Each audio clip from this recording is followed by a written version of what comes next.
Hello, everyone. This is Adam Meister, the Bitcoin Meister, the Disrupt Meister.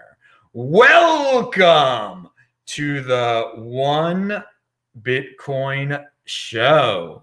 Today is March the 24th, 2020.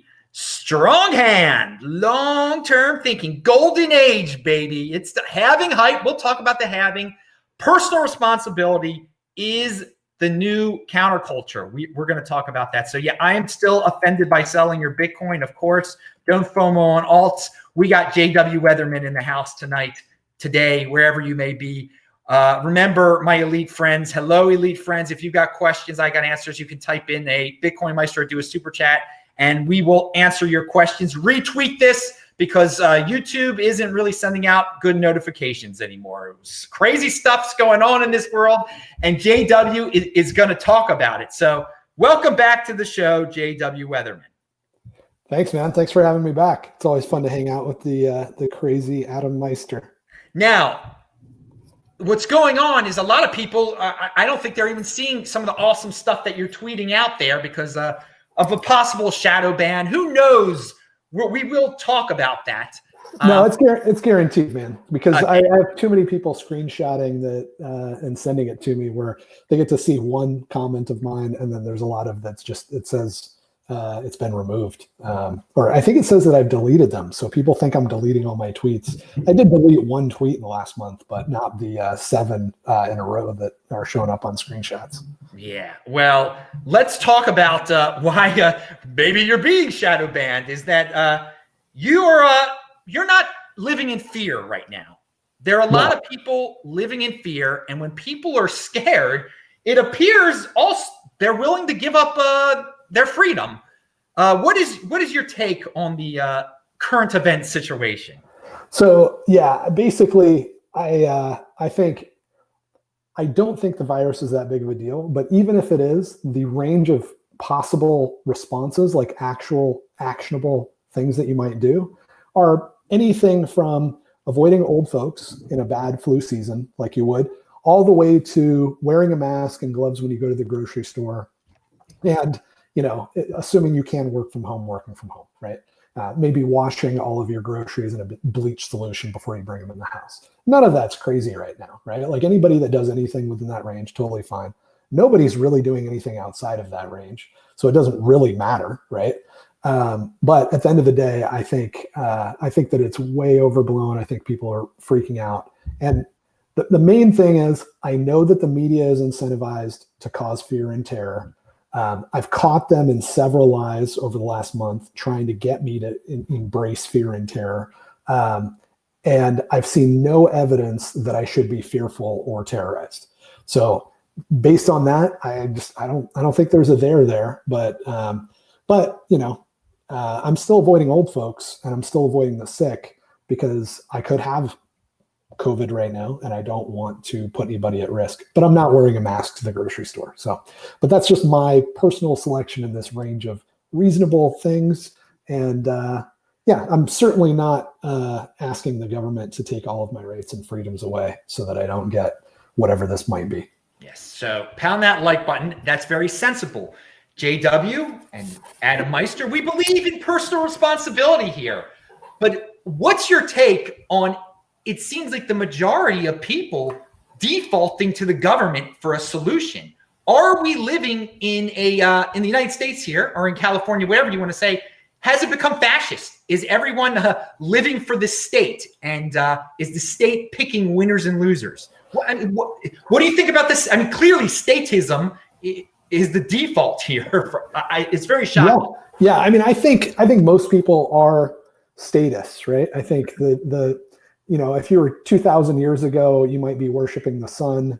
I think most people now are worshiping the state. It's so part of our culture and part of our nature at this point that we don't even recognize it.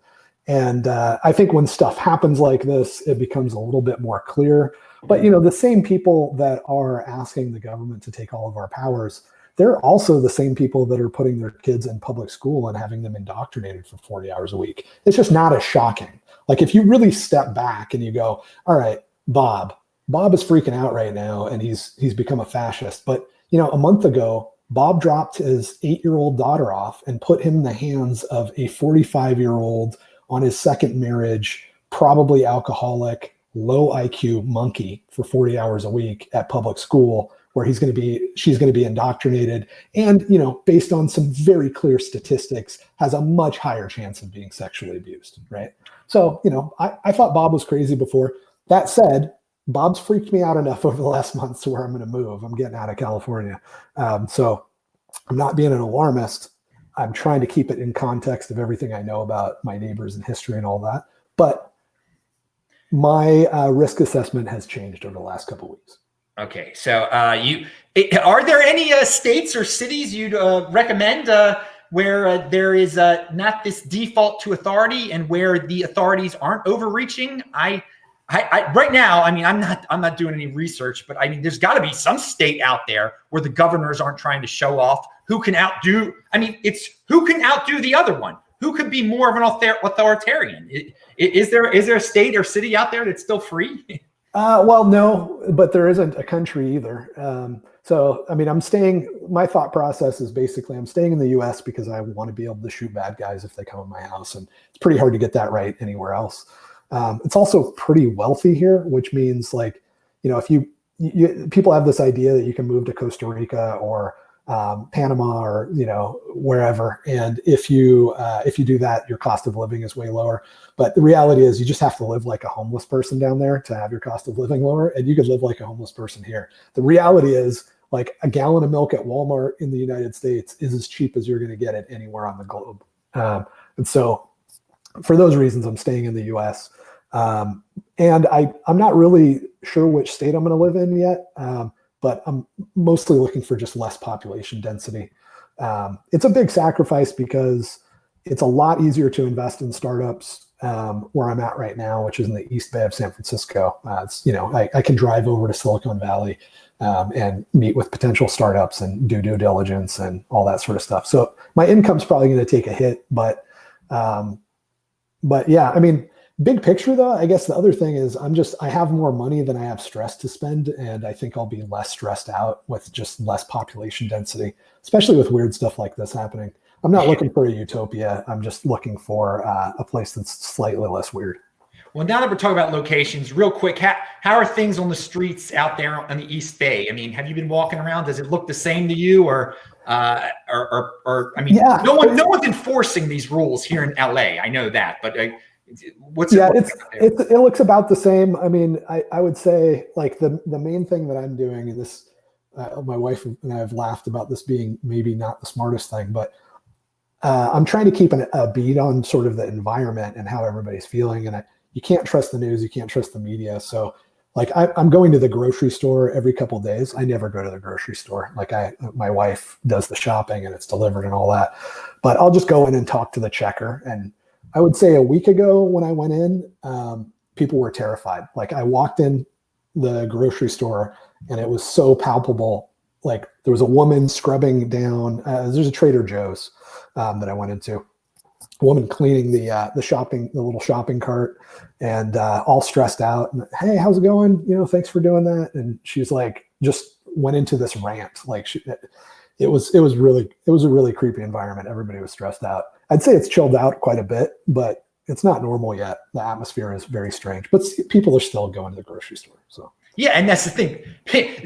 The country or the government, whoever you want to say, says shut it down, everyone. But grocery stores can remain open. If it's being spread, it's going to be spread there. They're picking winners and losers here, and I believe old people, lock yourself up, take personal responsibility. We need to get back to work here. I think as a country, we got to get back into that mindset because we are definitely living in unprecedented times where the world economy has been basically shut down. What's your take on how long we can last with the world economy being shut down? Actually, I think it's already turning. I expected it to flip a few days ago. So big picture, what I think happened, and I could be wrong about this, but this is my working hypothesis. The Chinese identified a new virus. There's nothing particularly interesting about this new virus. But with the SARS panic and just their central planning and corruption, and they don't have good data, they kind of freaked out and overreacted. Not a ton though for their style of running things, but they did. Between that and the, I think that was the cause, right? I think that set the fire. What blew it into craziness was a combination of social media and regular old media. The old media is dying. They're so thirsty for clicks. It's just ridiculous. And all they do is amp up and terrorize people. Social media, on the other hand, has this problem where it's really hard to tell who's an idiot and who's not. And, it kind of creates this natural mob, right? So you have this mob, but social media at this point in time, like Twitter, for example, they have to they have to make people like me quiet, because if they don't, and I'm saying unpopular things, the government is already got them by the neck, right? They're already being threatened with essentially nationalizing Twitter over elections and other things. And so if I'm saying, hey, I don't think it's that big of a deal, and they don't silence my voice, they're going to be out of business, right? Assuming that I remain an unpopular voice, or even if I'm just unpopular for a period of time, like they can really be burned. So I think they've implemented systems that segregate off people like me, the contrarians, because otherwise they won't be able to survive. Their business model won't work with the political pressure that exists.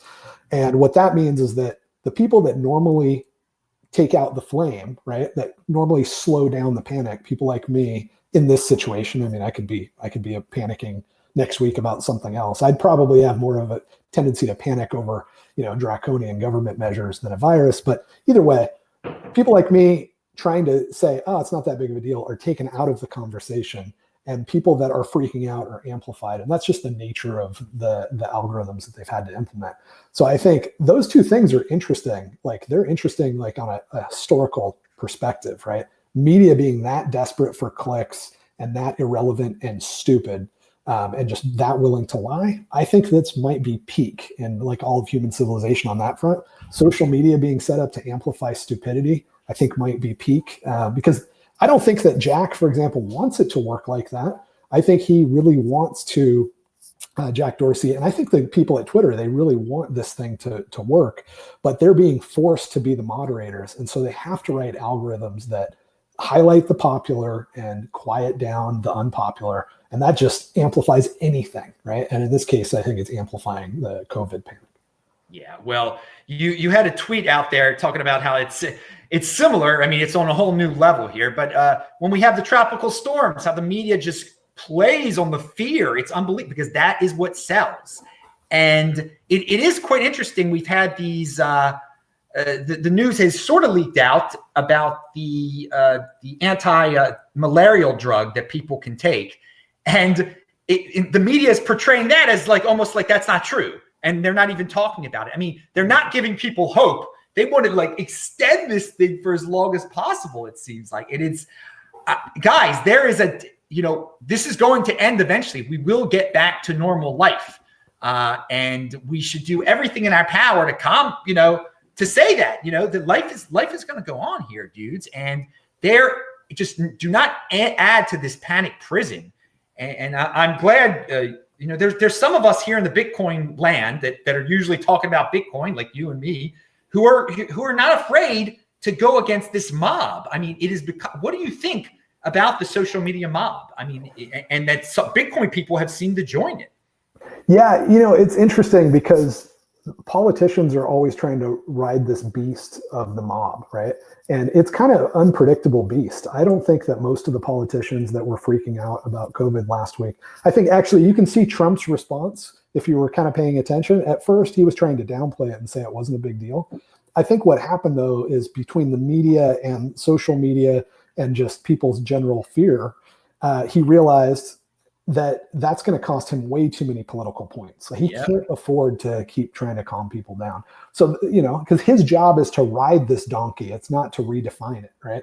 So, all right, well, polls are saying everybody's going to freak out. I better, I can guide it gently one way or another, but this thing it's on a tear.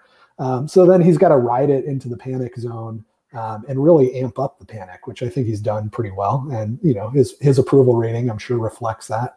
But just in the last couple of days, and I think maybe even today was the first time I've seen him in over a week come out and say, hey, we're going to get back to work, and it's not going to be months. And I think that's a good sign that his people that are looking at the polling are realizing that people are getting tired out. They're realizing that they can't stay in their house forever. They don't know anybody that's died of this thing. They don't even know anybody that knows anybody that's died of this thing. So that knowledge is finally starting to permeate this big dumb beast we call the mob.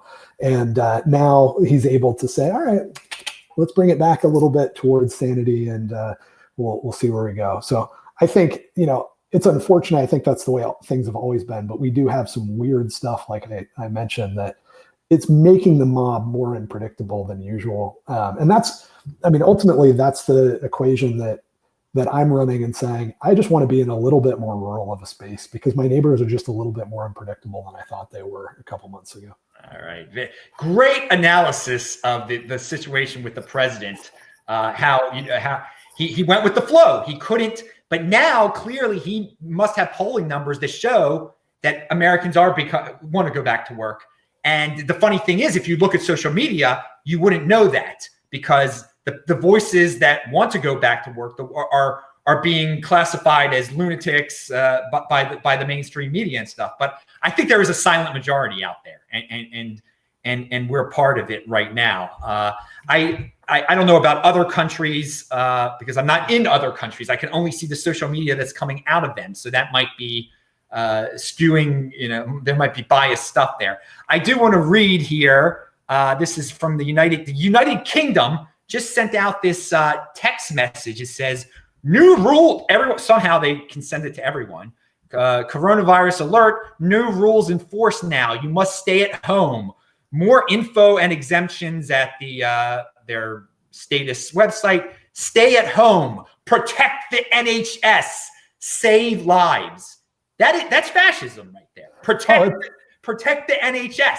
I mean, isn't that fascist? I mean, am I confused here? Yeah, but we've been living that, man. Like I see. So there's two things that are causing maybe three things that are causing people to freak out right now. The virus itself, which a lot of us don't think is that big of a deal, but if you're wearing a mask to the grocery store, I'm not calling you crazy, right? Like it's reasonable. Yeah. So then there's the economic problem, and then there's the growth of government power. As far as the economic problem goes, I'd say, don't invest in things that you don't understand. Bitcoin's a good idea. Don't get rid of all your dollars because things don't usually change super fast.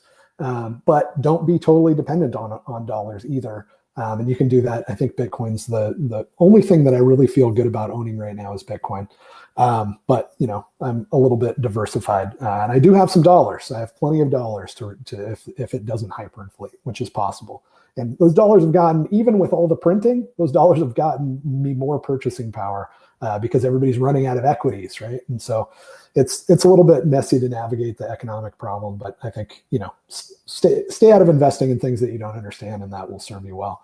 But then the other problem is like the growth of statism. And I think it's true that the government is getting a lot of powers right now, but I don't think that this is a conspiracy. All of this stuff seems like a real natural consequence of the way that the world is set up. There was a time where I wasn't sure. Maybe 2 weeks ago, I was like, this is looking like it could be, a big power grab. But just looking at the way things are set up and the way they're playing out, I don't think we need to ascribe conspiracy to this one, even though it's possible. It just doesn't matter.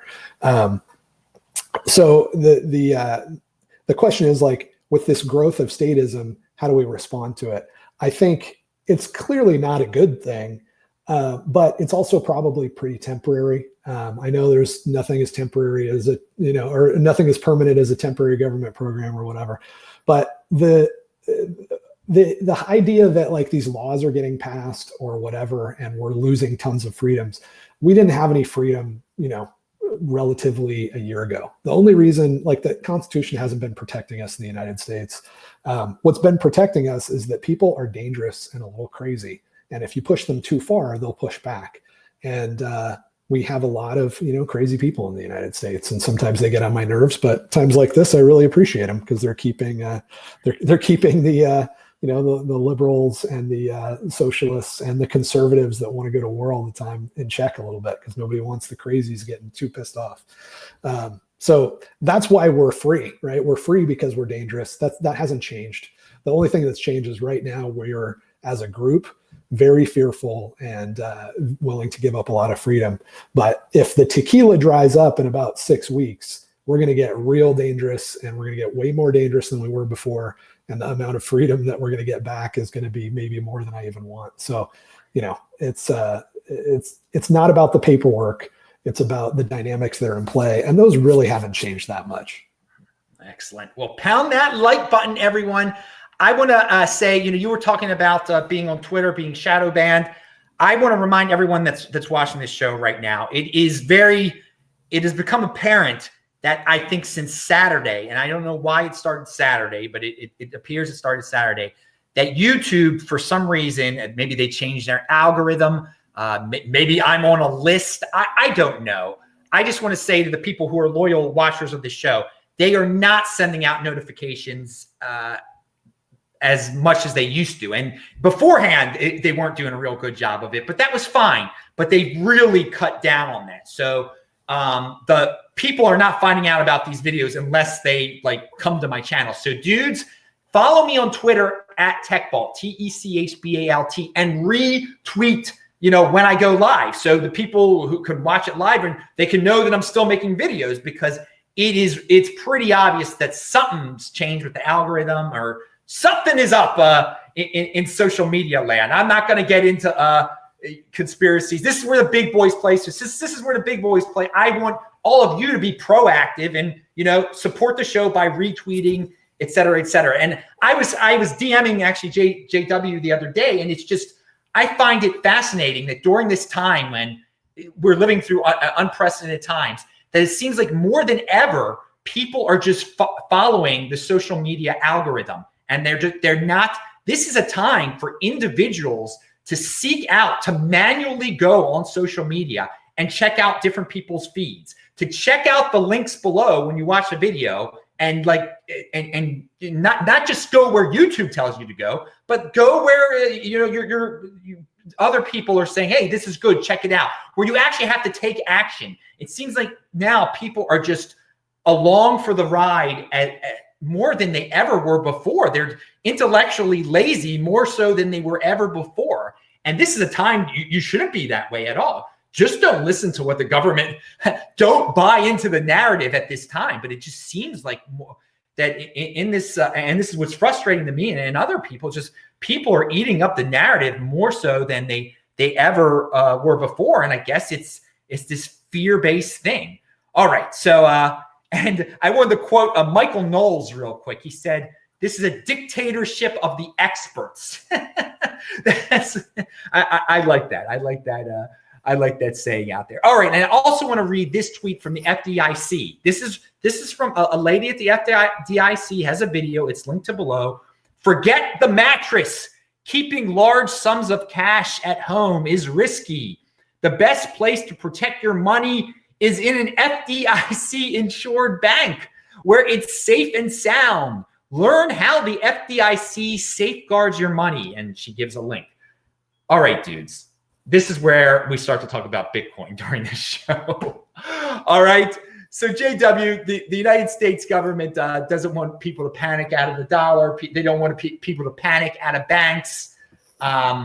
They're printing a lot of money. They're coming up with QE to infinity. Who knows? Everyone's buying up these programs. They love it. What's your take? The Bitcoin halving is not getting canceled like all the baseball games and soccer games. So what's your take on Bitcoin leading up to the halving? Yeah, so I'm famous for being probably the worst Bitcoin investor to date, right? I'm one of the few people that bought in it. I think my average buy price was 17.5, somewhere in that range. I thought it was higher, but I think it was about that. And that was just because that's when I learned about Bitcoin, and the light bulb finally went off. But I don't regret that. I'm fine with that. In fact, right now, I'm actually more fine with that than I expected to be. Like the whole idea that everything is crashing and Bitcoin isn't crashing harder. Never, I thought that was the stupidest idea in the world, because it's the way I look at it is it's like a very risky high tech investment. But it's weird that this very risky, in my mind, high tech investment is performing better than the S&P 500 in a time of panic and crisis. So that's really interesting. I mean, I know a lot of people have thought that it was going to like go up or even perform better, but the fact that it's not performing terrible, like it's basically been flat. You know, I don't know what, even if it came down a little bit, it's flat because the purchasing power of the US dollar has gone up, right? The dollar has become more valuable. So I think that's pretty interesting. I haven't fully internalized that yet, but it's definitely something that I didn't expect to see. But overall, yeah, I mean, it's winning, right? It's going to continue to win. It's going to continue to permeate people's minds. I mean, how many people right now think that there's gold in the vaults for all the dollars that are being printed? Probably a lot less than a couple months ago. When they say we have infinite dollars in the Federal Reserve, I think some people are going to go, oh, wait a minute. How could they have infinite dollars, right? I even saw people talking about like, you know, the platinum, supposedly they're going to mint, or maybe they did, I don't know, these $1 trillion platinum coins. People honestly were like, where are they going to get all that platinum from, right? I'm like, yes, you're going to get it. You're asking the right question. You know, within a couple of more steps, you're going to have a rude awakening to the fiat monetary system. So, you know, I think we're in a good spot as far as all that goes. The one thing that I would say though is that, like, I think all the Bitcoiners are pretty sure the end of the world's happening. Like, oh, they've printed, you know, X trillions of dollars. That's not necessarily true. The name of the game here is they want to print money to scare people back into equities, right? More realistically, they want to print money because they likes money, right? And they're not going to print, like, if they were a third world country, it'd be easier for us to evaluate it. You don't want to print so much money that you hyperinflate the system. So when are you going to print money and take money off the table if you're running the printing system? When dollars are getting more popular. And practically speaking, that means when equities are going down. So people are freaking out, they're exiting equities. I think that's just an opportunity for these guys to print money. Now, if they overprint, it can cause major problems. But I don't know if they're overprinting. Like, you want to print as much as the panic will allow you to print to bring the purchasing power of the dollar, you know, down, but not so far that you end up hyperinflating it. There's a lot of panic out there, and there's a lot of running from equities. So that's what they do. They're slave owners that, you know, are farming all of us. I don't know that they've suddenly gotten really bad at that. They've been decent at it for the last 100 years. So, you know, that's good news and bad news. But yeah, I think we're probably all going to be okay in a couple months, and it won't be as big of a deal as we thought. But you know, you're hearing that from a guy that's moving out and going to make some lifestyle changes at the same time as a result of this. Well, I gotta say, I like your take on the dollar there. People are buying up the dollar story. They still believe in the dollar story because they believe in the panic story. So that's when the panic story is on fire, the dollar story is on fire. So I've said I don't believe in hyperinflation anytime soon, and I can see why people are flocking to the dollar. I think they should be flocking to Bitcoin because it's the best money out there. But I see the rationale for the people to jump into this. So I don't want to put words in your mouth, but you think, I mean, there's going to be an announcement soon, I think, that we're at 20% unemployment. And that's a scary number. With that in mind, you think that in the next few months that everything could come roaring back again? I think it's possible. I mean, I'm maybe 50-50 on that because I mean, there's a good argument that we were already going into an economic decline, right? It happens every 5 to 15 years. We're right in the sweet spot of that. What are we, 12 years in or something like that? 14 years in, it was due. They were, I mean, we were nearing zero interest rates. We were at that clip before this happened, right? So there's a lot of indications that we were looking at a multi-year economic slowdown before this happened, and maybe that was maybe this has been the thing that pushes over.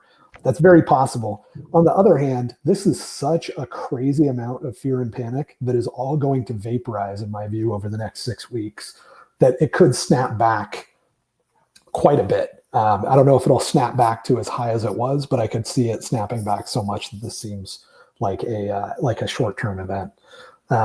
So, it's also possible it gets a lot worse, right? It's also, smart people, they kind of expect things happen in kind of a normal curve, right? Or, the likelihood is things don't change, but there's that 10% chance that my kid gets sexually abused in school, so I'm not going to put him in school, right? So you make decisions to keep things in your favor, and you don't necessarily think that every kid is getting sexually abused, but you look at the stats and you go, it's 10 times higher, right?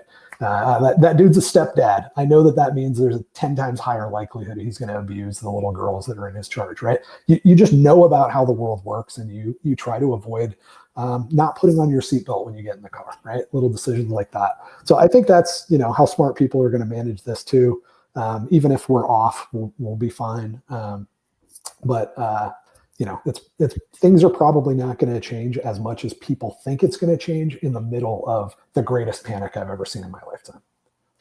Do you think some people just want to live through their own 9/11? That this is that's part of the reason this is being blown apart. That people look back on history and they want to live through their own moment of drama here, and that's part of the reason this stuff, fear and panic, gets spread.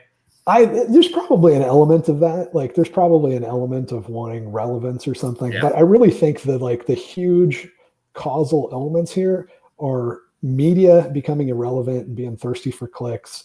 We were talking about it briefly before. Every time there's a storm, right? It's a meme, right? You've got a newscaster standing out in the wind, and it looks like he's about to get blown over, and then some dude just walks by, right?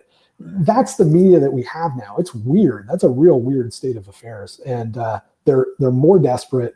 The smarter people have left more and more, right? Like, if you're in media right now, if you're in traditional media, you are the dumbest of the dumb, because everybody has left that could go get a better job. That industry has been dying for 2 decades now, just falling apart. Who stays in that? It's not the smartest people. It's not the people that have other options. So you have that really intense dynamic happening. At the same time, you have social media happening, and you have a real intense pressure from politicians on social media. Those two things are objectively true. Nobody questions them, and they fully explain any panic, right? Any reasonable issue. The coronavirus is perfect for this because it lends itself so well to panic, in the sense that, especially on social media, but also, I'm going to put this at the feet of public schools too. There's not a lot of people that are very intelligent and critical thinking. We've been indoctrinated, not educated. So if somebody tells you, hey, 1,000 people got a virus and 500 of them died, 99% of people are going to freak out and go, it kills 50% of the people. It's going to be a small percentage of kids that were homeschooled or had better parents that are going to go, I know this trick. What was the sample size? What was the sample population, right? And that's not going to be very many of us. So, and the answer is, the sample population was people that fell over in front of the hospital, right? So you could have 100,000 people that have the virus, but you're only looking at 1,000 people and half of them died. You think it kills half the people, right? So it's pretty well set up it's good enough of a scary event to completely take off in the face of social media and stupid media. So I think that's the only real cause here. And again, another reason it's scary is because you can't see it. It could be everywhere. I mean, that's just a natural fear of people. When you can't see the enemy, it's a bit scarier. Now, I want to, we're talking about social media. We're talking a little bit about Bitcoin. You check your Twitter feed and everything. You've seen people who are into Bitcoin begging for a shutdown of the economy. Have you been disappointed by some people out there? Actually, I think I have been more disappointed by people in general. That's why I'm moving, right? I clearly had a higher expectation of their behavior. And I'm not heartbroken, disappointed. I'm like, oh, that's interesting. Yeah, I'm moving. But as far as people in social media, I think Peter McCormick is, I think he's a good guy. And I think a lot of people are focused on him. I think he tries to, I think there's two things going on. I think he is sort of an average Joe, but I also think that he kind of tries to mirror his audience a little bit. So he tweeted out something that was along the lines of, "I'm a full-on statist right now. You crazy ANCAPs can worry about things after we survive this," which is, it's typical, like, let's just run to daddy. But it's not like I didn't know that a lot of these people think that the government solves problems, right? They really do think central planning works. They haven't read Mises. They haven't read Rothbard. They haven't read, I don't want to say Hayek. I hate Hayek, for the record. I'm trying to think of Hoppe. They haven't read these guys, and so they don't actually know that government doesn't solve problems. So it doesn't totally shock me that they would run to government when it happens. But I think my main response to him is like, look, I get that you're scared right now and that you think that this is a good idea, but it's not a good idea. And the only reason in a lot of these situations that I can keep my head and say it's not a good idea to do these things that are unethical is I believe that God exists. If I didn't believe God existed, it would be a lot harder for me, right? So I'm very sympathetic. Like, maybe you can say, like, I'm crazy for believing God exists. All I'm saying is I have an excuse for being more level-headed here. And maybe it's because I'm superstitious, right? I'm not trying to have that debate right now. What I'm saying is I believe God exists, and I believe that he punishes people that violate ethics, even if they think that it's going to have a good outcome. So it's pretty easy for me in a way to go, hey, I'm not going to sign off on taking my neighbor's rights or forcing my neighbor essentially at proxy gunpoint to stay in his house, because I think God will get me if I do that. So, I got to give a lot of people a big pass on that, because it's easier for me with that baseline assumption that God exists to avoid, power grabs that might otherwise seem very rational. Wow. Pound that like button if you didn't know that JW believed in God. I had no idea. We're learning stuff here on the show today. I did not know that. Very, very interesting. But that's for another show, obviously. Okay.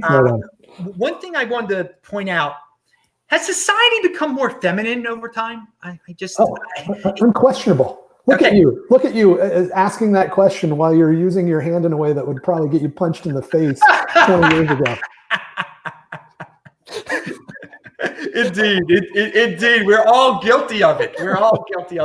But let's talk about that aspect of the panic. It does seem like there's a lot of ladies out there that want someone to stand up now to all this. They're very scared and they're running. And I think individually, guys should be providing that stability to their ladies, but it seems like they're looking at the government for that stability. Totally. Yeah, that was a cheap shot, man. We've all been feminized over the last couple of decades. None of us have been working in the coal mines. I promise you, if you ran into me on the street in San Francisco, I'm not wearing the fancy pants, but I'm not standing out in the crowd either. So no. I mean, it's a very comfortable society. I'm a pretty looking man. I mean, it's and you try to look. That's just the way. It's a beautiful time. It's great to be alive. But beyond the superficial femininity stuff that we're all guilty of, let's talk about the mentality. And there's nothing wrong with being a lady or anything like that. But during these times, we're seeing a lot of people really default to this helplessness. We're all damsels in distress. Yep. And we're not all damsels in distress, dudes. We could be pretty looking or whatever, but we're not damsels. we're not damsels in distress. And it seems like everyone wants to be a victim. That's what's cool this day, to be that way. And no, there's no question that statism does breed that, right? So one of the ways that this plays out, this might get me in trouble with the audience a little bit, is if you're looking at the Chinese, right? So there's this video that Twitter hasn't limited this because it's popular, right? And I don't believe that employees at Twitter do hate Chinese people. I think they would have a tendency to be less racist probably than other demographics, right? Or at least try very hard not to be. But there's this video that's very popular of this Asian woman. She's like obviously a Chinese woman in her like 60s, and she's trimming the hedges. I don't know if you've seen this, and she finds this little bird's nest, And she picks up the bird's nest, and it's cute. And there's these little baby birds in there. And she starts eating them like they're chicken wings out of a bowl, just raw right there, just crunching them down. And then puts the bird's nest back. James something tweeted it out, an actor. And I'll dig it up for you later. And she goes back to trimming the hedges, right? And the problem with that is that it's feeding in this like dehumanizing the Chinese, right? Like we're scared of them, they're dirty, they eat baby birds, all this sort of stuff. And it doesn't have the context of a billion people just got pulled out of poverty. Yeah. A billion people didn't even have the concept of toilet paper a generation ago. Like it takes time for these people to become a little bit more sophisticated and not be in a position where their bellies are pissing them off all the time. Like, I don't know what that's like, but I know that most of humanity throughout history has known hunger all the freaking time, right? So we got to put that in context and cut these people some slack. And the other pushback that I have towards that, like just hating the other, is we're not so hot ourselves, right? Like the Chinese don't have a ton of sexual partners, for example. The amount of like degeneracy, orgies and that sort of stuff that's very common in San Francisco, that's not common over there. And I don't know if you guys are aware of this, but there's a lot of diseases that can be spread when you're, drinking beer out of somebody's butthole, right? So let's not get too pissed off at people for their culture and the way that it is, because ours isn't so hot either. And we just need to give people a little bit of a break before we end up causing this panic to become something that could turn into, something really bad, like a conflict or worse embargoes or starving somebody. I agree. This is not the time for scapegoating. A lot of people are like, who should we blame for this? Guys, it's long past that. Let's take personal responsibility. Let's, as individuals, attack the situation as it is right in front of our face right now. I don't care where it started, if it was in a lab, if it was from eating a bat or whatever, and who ate that bat. That passed a long time ago. That's just noise at this point. There's a new sickness around the United States. How, as individuals, are we going to deal with it? And how can we remain productive? And how aren't we? Let's not get into a panic. So I am not here to vilify China at all. There's a lot of people like cut off all trade with China now. I mean, that might not be that's very reactionary, dude. I mean, you still want products. I mean, they make products that are useful. It's not all cheap nonsense. So don't, again, the solution shouldn't be worse than the actual problem, but continue. Sorry. No. I mean, you bring up a good point. Like one of the things that people can do that's really actionable is they can learn how economics works. And this is a good time. I mean, one of the things that I'm trying to do is which is not easy when I'm when nobody's seeing my tweets, is help people understand the effects of price controls. Because the only reason that there's a shortage of masks is we have price controls right now, and nobody's talking about this. It is illegal to charge more than, let's say, $5. Probably you can't even charge $5 for a mask. If you put in price controls, that means that people that could otherwise produce that product for a higher price will not produce that product. And I guarantee you, if you want a mask right now and you're willing to pay $100 for it, and there's a lot of folks out there doing that, the normal effect of this would be that people that have access to factories or even just sewing machines and the right equipment would be working around the clock to make these masks and get them shipped out and get into your hands. That's what high prices do. They incentivize people to solve your problem. And what happens when that happens is, if somebody sells a mask for $100 or they sell a truckload of masks for $100, other people hear about that. And what do those people do? They go, cha-ching. Yep. And so the price ends up dropping. And that is the fastest way to get the price to come down, is to allow people that are willing to do the work right freaking now and get their hands creatively on whatever the supplies are to put together the product and get it in your hands that you're willing to pay for. So if people will, out of this crisis, start to understand those real basic economic realities, I think that can help a lot during the next crisis. So, well, dude, you're asking for a lot right there, for people to be able to learn from this instead of being emotional from this. Because what you said made total sense. There's no emotion in it. It's facts, not freaking feelings. But it's feelings that has been driving this entire thing. When you say something like you just said, if you said it on social media, you will be attacked as being heartless, and that seems to be the way of the day. Just let emotion overwhelm you, and it becomes so overwhelming that people lose track of what is logic and reason. And this is the beauty of Bitcoin. That I'm going to tie it all together, baby. There is no Bitcoin. The halving is happening. Is pure money. It's not emotion. If you don't like it, then don't be in it. Okay. But no, there's a lot of people that are trying to take this situation, try to take the emotion out of the situation. But it seems like on social media, at least, it's all about emotion. It is not about logic.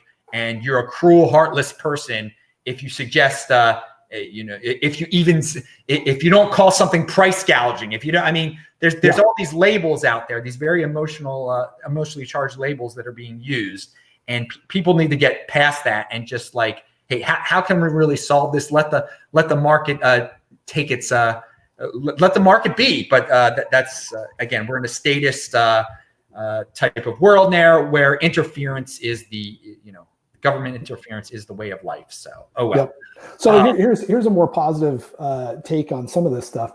Part of what's happening here is, or part of the reason that this statism isn't a good idea, is that it kind of is like this fake family, right? Where Donald Trump is now everybody's daddy. That's why people either love him or hate him. He's either a daddy or a bad daddy. He can't just be some politician that doesn't really affect my life very much. So you have this weird pseudo family structure.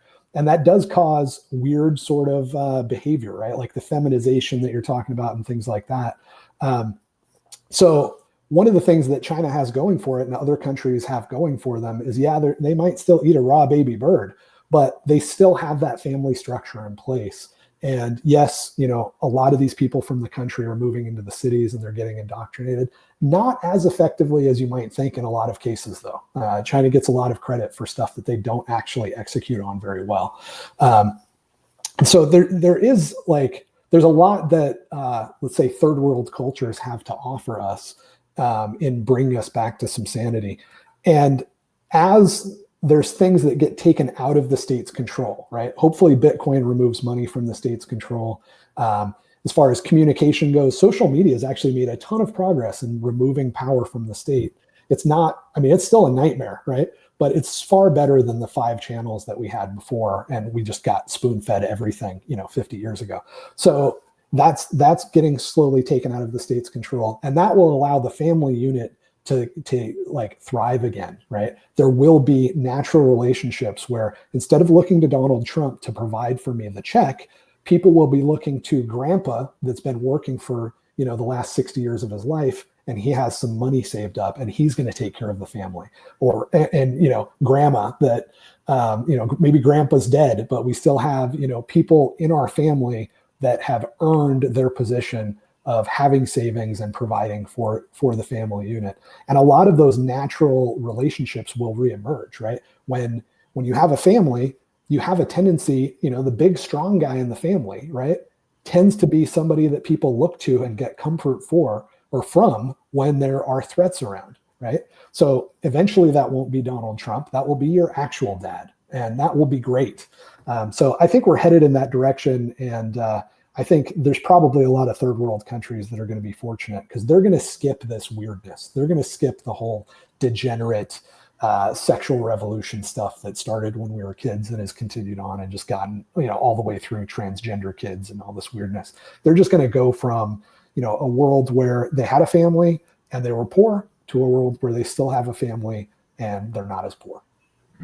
All right. That's coming from a dad right there. Yes, there are still dads out there. Pound that like button. But great points about how people see the president as their daddy now. And some people want a new daddy and some people like this daddy. And okay, now I something that I forgot to bring up, but again, speaking about Twitter issues, what's trending on Twitter right now, not dying for Wall Street is a hashtag. And I just wanted to point out the ignorance of that people think it's a choice between shutting the whole economy down and dying. I mean, dudes, this is not for Wall Street. It's shutting the whole economy down hurts the local business owner much more so than it hurts the guys on Wall Street. Okay, they're rich. They'll be fine. Okay, they're going to be fine if the world is shut down for a they're going to do great. In fact, they're the ones that are going to know beforehand when the numbers are going to come in positive, right? So the guys on Wall Street, they are making a killing. This is a massive wealth transfer from people on the inside that know what the CDC is going to say before they say it to everybody else, that know what the Fed's going to do before everybody else. Those guys are not doing bad at all because they know when to short the market. They know when to long the market. Nobody else knows that. There's going to be a massive wealth transfer from people with 401ks to hedge fund managers and inside politicians. What JW is saying right now, everyone needs to keep that in mind. You stick with your system during this time, okay? Because you don't have the insider information that those dudes have. Don't panic sell your stuff now, okay? Because those dudes are the dudes that are going to get it, okay? They have an advantage in this game over you. So just keep on doing what you're doing, people, especially the Bitcoin people out there. This is not a time to change your system at all. But you can't make short-term investments. If you're making short-term investments, altcoins should have taught us all this, right? Vitalik knows when he's going to say something positive and when he's going to say something negative. If you think you're going to outtrade Vitalik, you're an idiot. It's the same thing with Federal Reserve. Don't play the short-term trading game. Buy things that solve problems that are valuable and hold them for at least 5 years and don't do anything else. But so again, going to Twitter and social media, just look at the mindlessness of all of this. People are basically saying, no, I'm scared I'm going to die. So we need to keep everything needs to be shut down now. And you only want to get things going again because you want to make Wall Street people rich. And that's just not they bought into this narrative so much. It's unbelievable. You think they've bought into the narrative. Like, here's some good news. Some good news is that we don't know what's trending right now because all these algorithms are manipulating what's actually trending. For all we know, and I think that this is more likely if you just go to the grocery store and chat with people, which is real, more direct data, it's very likely that the fear is fading at this point. It's very likely people are starting to get more concerned about their bank account balance than they are about this virus that may or may not be an issue. And part of it is the mob is stupid, right? So if we just think of everybody as stupid, I'm not saying everybody is stupid, but it's a good way to think of it. Stupid people overreact constantly. So yes, they were overreacting. Just because that tag is trending, it's as likely to me that it's being manipulated to trend, right? So I don't really see that as terribly bad news.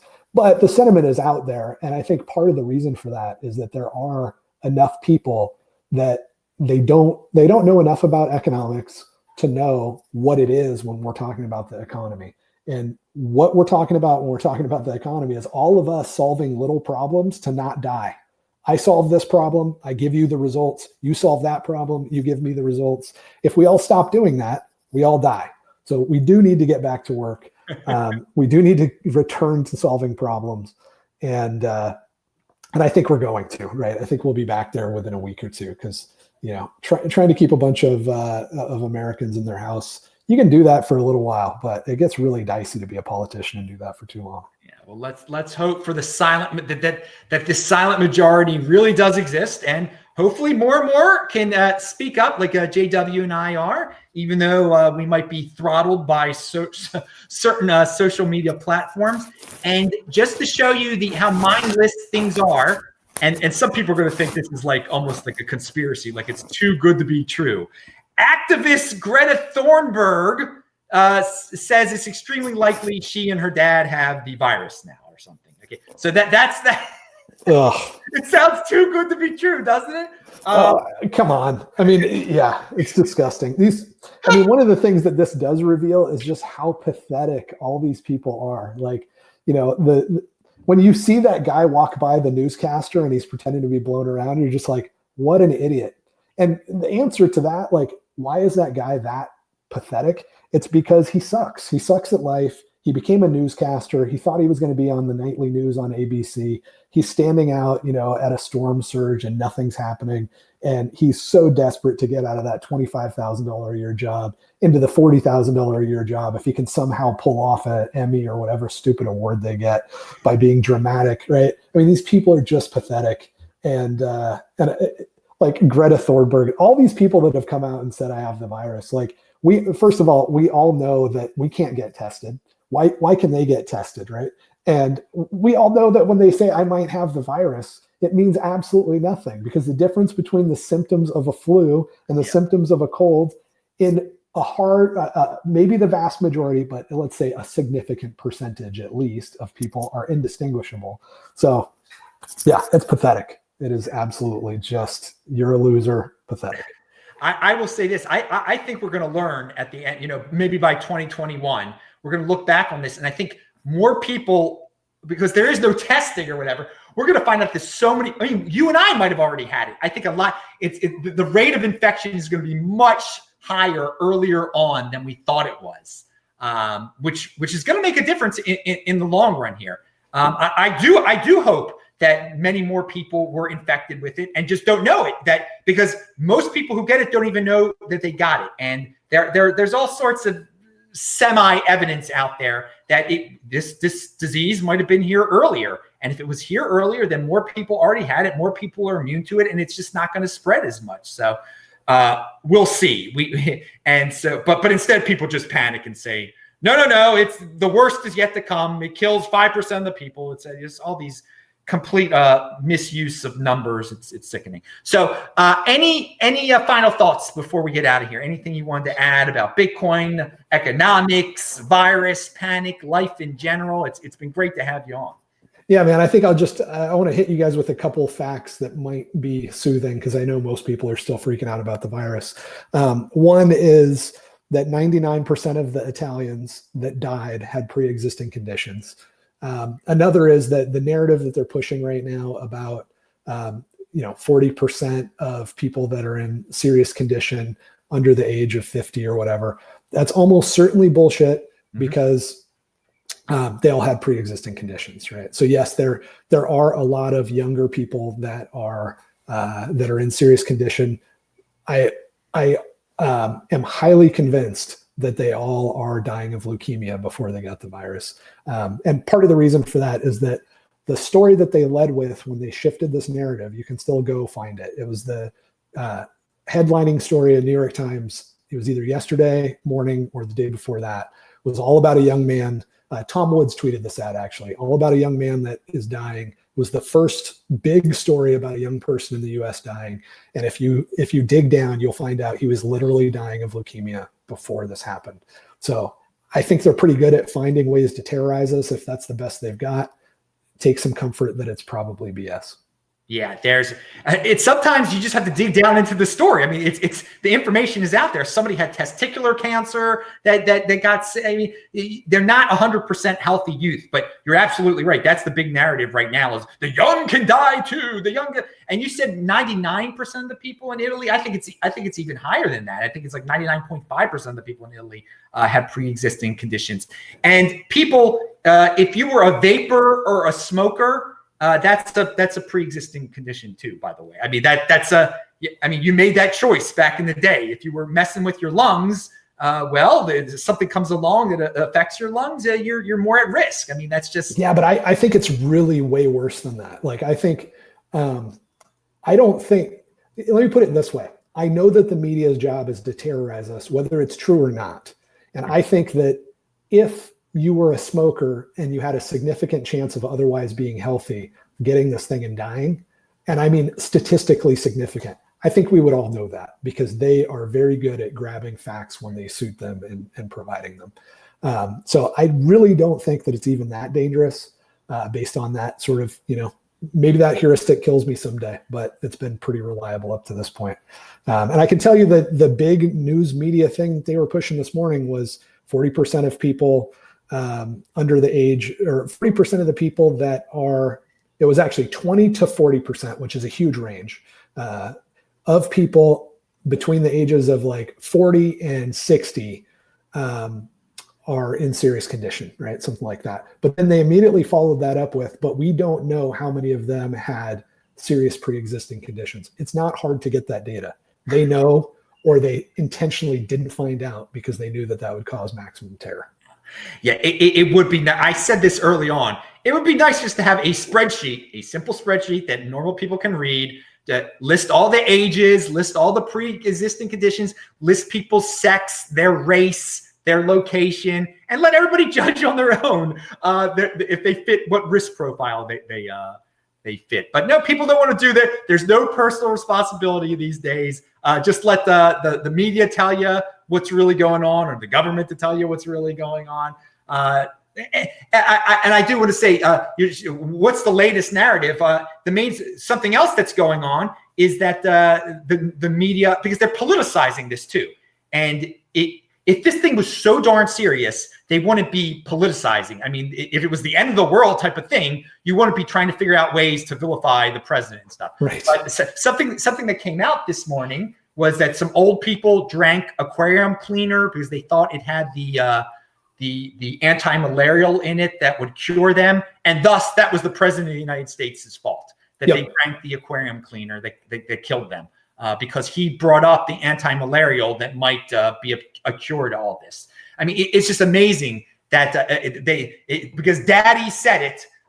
It's no, take personal responsibility. Yeah, no, that's exactly the right way to look at this stuff. I think that's the way I've been able to parse it in previous, fake tragedies.